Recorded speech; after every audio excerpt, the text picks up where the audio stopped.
This is my honest review of the Fitbit Aria Wi-Fi scale. I'm going to show you how to set up the scale for the first time and talk you through some of the basic features. There are quite a few different smart scales on the market these days, and I want to make sure that you're as informed as you can be before you purchase a scale like this. Let's get started. These scales can weigh anything between 9 kilos and about 158 kilos. If you don't fall within that range, these scales may not be suitable for you. I've got the black version of these scales, but you can also get these in white if you prefer. Very important, there is a warning on these scales. Do not use if you are pregnant.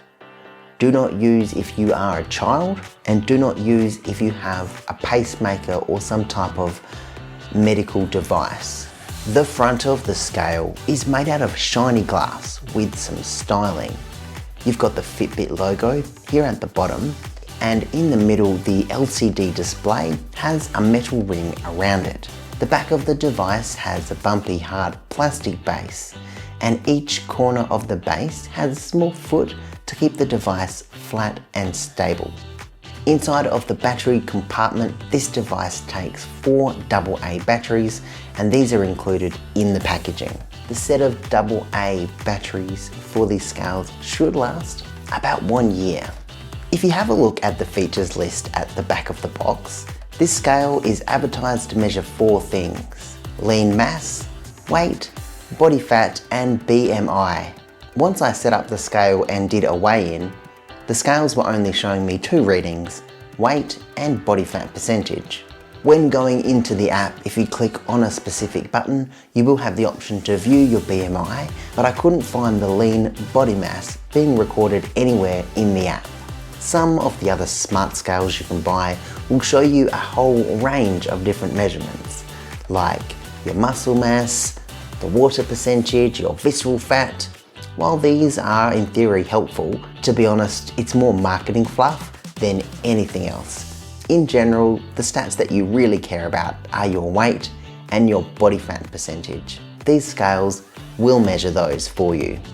A lot of the smart scales you can buy do use Bluetooth to connect to the mobile phone. The Bluetooth connected scales, they are fairly effective. These scales go one step better and connect directly to your home's Wi-Fi connection.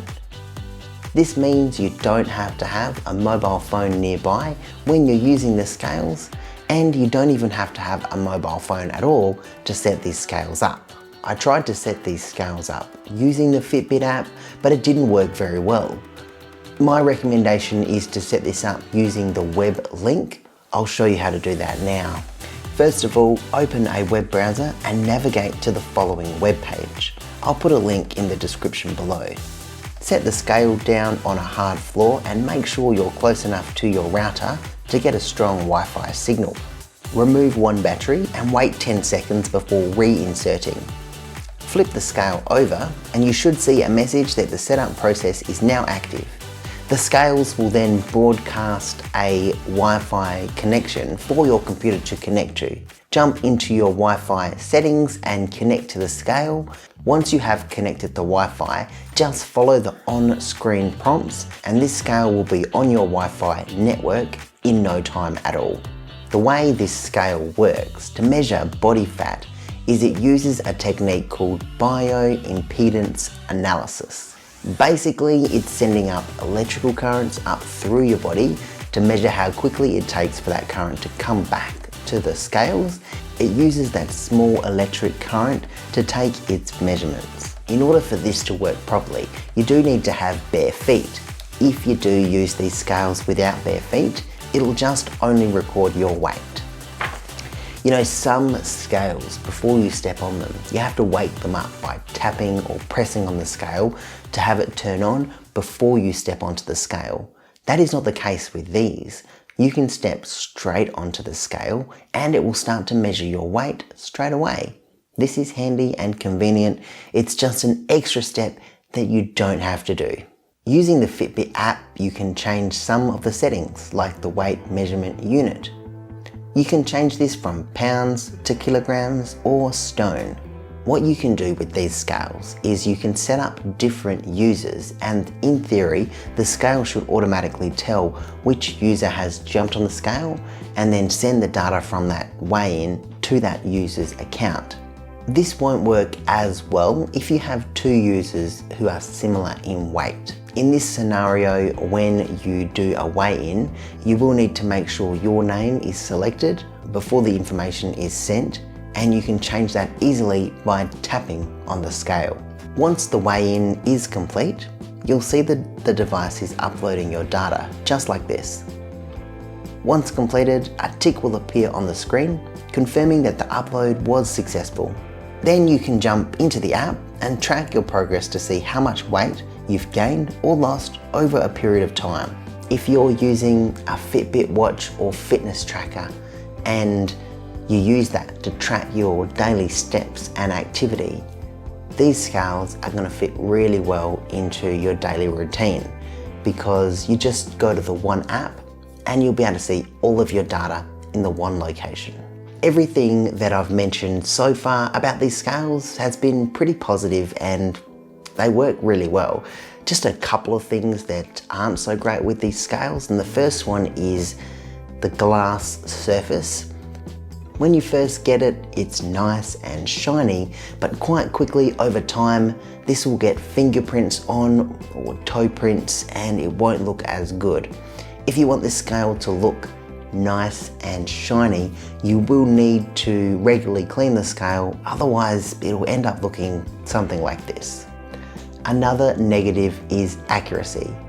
These scales, they do a fairly good job of measuring your weight, but for body fat percentage, this is just an estimate. Don't rely on these findings, and if you want a really accurate reading for your body fat percentage, you will need to use calipers or something like that.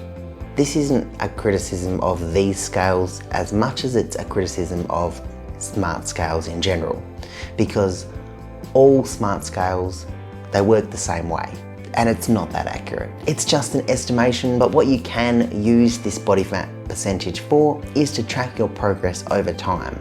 So even though the number itself might not be really accurate, the trend line should be an accurate representation of if you are losing or gaining body fat.